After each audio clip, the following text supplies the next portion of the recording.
पूत कपूत बन सकता है लेकिन माता कभी कुमाता नहीं बन सकती। इस कहावत को मैंने अपनी ज़िंदगी में कई बार अलग अलग मौक़ों पर सुना है, लेकिन आज जिस केस के बारे में मैं आप लोगों से बात करने वाला हूँ वो एक ऐसा केस है जिसमें इस कहावत को एक माँ ने गलत साबित कर दिया है। असल में उसने अपने 4 साल के बेटे को अपने ही हाथों से मौत के घाट उतार दिया। ये बात सुनने में जितनी अजीब लग रही है, जब आप इस केस की पूरी डिटेल्स आपको पता चलेगा तो आप भी हैरान हो जाएंगे कि आखिर ऐसा कोई कैसे कर सकता है। जब इस तरह का कोई भी केस होता है तो जो पिता अपने बेटे को मारता है, बेटी को मारता है, या इस घटना को कोई माँ अंजाम देती है तो 99% केसेस में वो लोग अनएजुकेटेड होते हैं। लेकिन आज के इस केस में जो ये लेडी है, जो ये महिला है, वो पूरी तरह से हाईली एजुकेटेड है, तभी वो एक बहुत बड़ी कंपनी में सीईओ यानी चीफ एग्जीक्यूटिव ऑफिसर के पद पर काम भी कर रही हैं। तो इस केस की पूरी डिटेल दोस्तों मैं आपके साथ शेयर करता हूं। आप इस चैनल को सब्सक्राइब करना बिल्कुल भी मत भूलिएगा। तो नाम है सूचना सेठ और उम्र है पूरे 37 साल। बेंगलोर में एक कंपनी है जिसका नाम है माइंडफुल एआई लैब और वो उसी कंपनी की एक सीईओ यानी चीफ एग्जीक्यूटिव ऑफिसर के पद पर बहुत अच्छे से काम कर रही है। लाइफ में पूरी तरह से सफल है, जिंदगी में सब कुछ बहुत अच्छा चल रहा था, रुतबा पैसा उसके पास सब कुछ था। लेकिन फिर दिन आता है 6 जनवरी 2023 का। 6 जनवरी 2023 को ये लेडी कर्नाटक यानी बेंगलोर से गोवा जाती है। गोवा जाकर एक होटल में, एक जगह है जिसका नाम है कैंडोलिम और उसी जगह में एक होटल है जिसका नाम है सोल बनियान ग्रैंडे होटल। वहां पर कमरा नंबर 404 में जाकर चेक इन करती है। अपने 4 साल के बेटे के साथ वो उस होटल में जाती है। जब वो लेडी होटल में आती है तो उसका व्यवहार बहुत अच्छा था।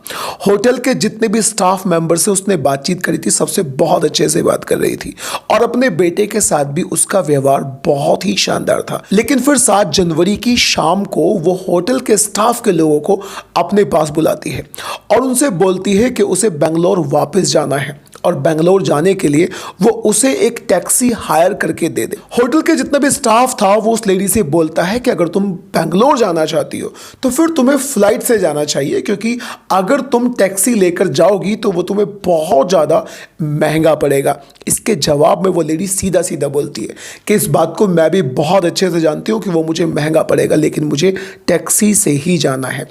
जब होटल के स्टाफ के लोग देखते हैं कि ये लेडी केवल टैक्सी से ही जाने की जिद कर रही है तो वो उसके लिए एक टैक्सी का इंतजाम कर देते हैं और 7 जनवरी की शाम को वो औरत टैक्सी से एक बैग लेकर टैक्सी में बैठकर वहाँ से चली जाती है। अगला दिन आता है। जो होटल के सफाई कर्मचारी होते हैं वो कमरा नंबर 404 में जाते हैं जहां पर वो औरत रुकी हुई थी।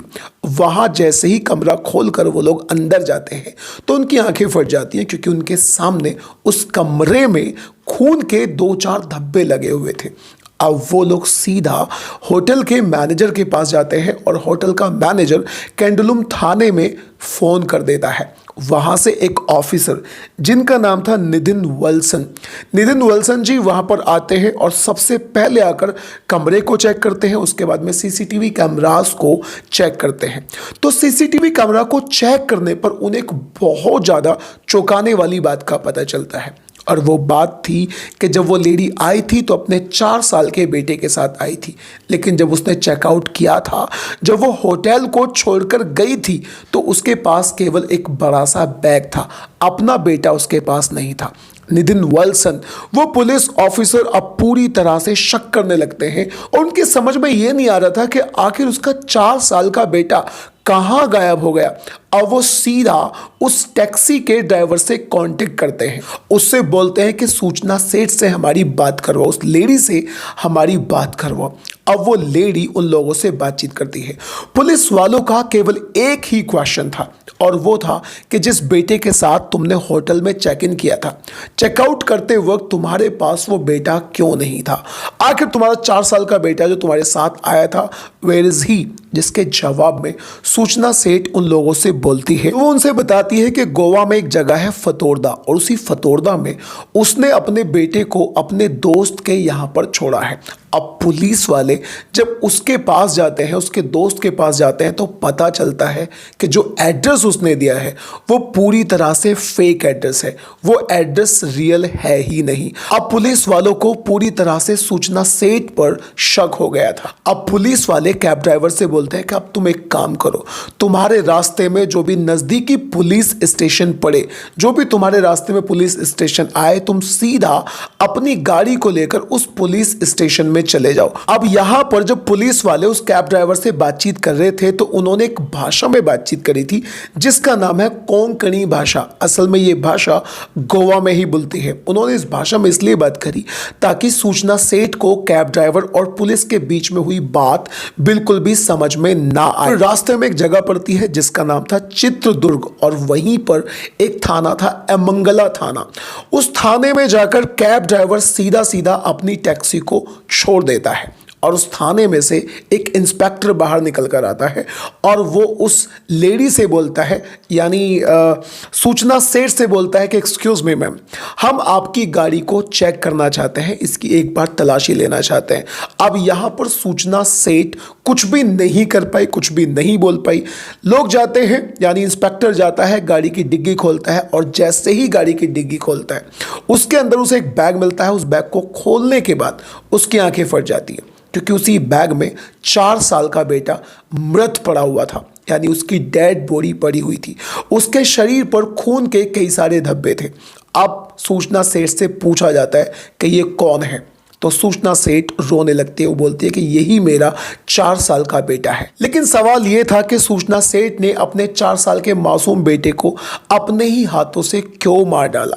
जब आप इसके पीछे का जवाब सुनेंगे तो आप भी पूरी तरह से हैरत में पड़ जाएंगे। असल में सूचना सेठ की 2010 में एक व्यक्ति से शादी हुई थी, और 2019 में उसे ये 4 साल का जो फिलहाल बेटा था ये पैदा हुआ था। लेकिन 2020 आते आते इन दोनों की शादी में पूरी तरह से अनबन आने लग गई थी। इन दोनों में मनमुटाव होने लगा था, और 2020 आते आते इन दोनों का तलाक भी हो गया। जब इनका तलाक हुआ था तो कोर्ट में जज ने एक फैसला सुनाया था, और वो फैसला था कि सूचना सेठ का जो हस्बैंड है वो अपने लड़के से हर संडे को मिल सकता है। बस यही बात सूचना सेठ को बहुत ज़्यादा बुरी लग जाती है। वो अपने हस्बैंड से इतनी ज़्यादा इस कदर नफरत करने लग गई थी कि वो नहीं चाहती थी कि उसका बेटा उसके हस्बैंड से मिले, यानी उसका बेटा अपने बाप से मिले। इसी वजह से वो एक प्लान बनाती है, और अपने प्लान के हिसाब से 6 जनवरी 2023 को गोवा में जाती है। गोवा के होटल में जाने के बाद वो अपने बेटे को अपने ही हाथों से उसी होटल में मार डालती है, और मारने के बाद अगले दिन उसकी लाश को बैग में भरकर अपने साथ कर्नाटक यानी बेंगलोर ले आने की तैयारी कर रही थी, और बाद में वो पुलिस के जाल में फंस जाती है।